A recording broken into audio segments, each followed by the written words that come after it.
Welcome to Penrose Learning, where we make understanding easy. You start by unboxing and positioning the Xbox One S so air flows freely.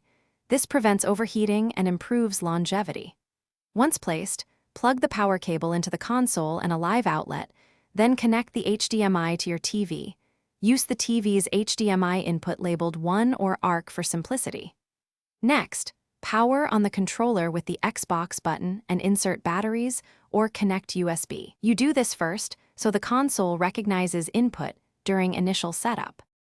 Once you're powered and signed in, connect to the internet.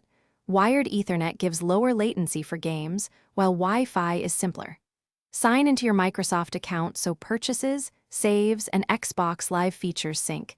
Enable two-factor authentication to protect your profile and payments. Now let the console download and install system updates. These patch bugs and add stability.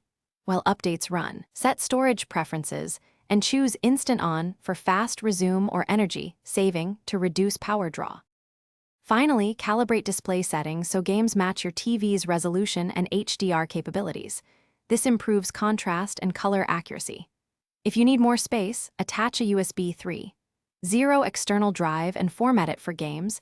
This expands storage without impacting performance. Once apps and subscriptions are ready, test multiplayer and controller responsiveness. If something fails, first check cables and network, then restart the console. Only perform a factory reset after backing up, because that erases. Thanks for watching. If this was helpful, leave a like and consider subscribing. See you next time.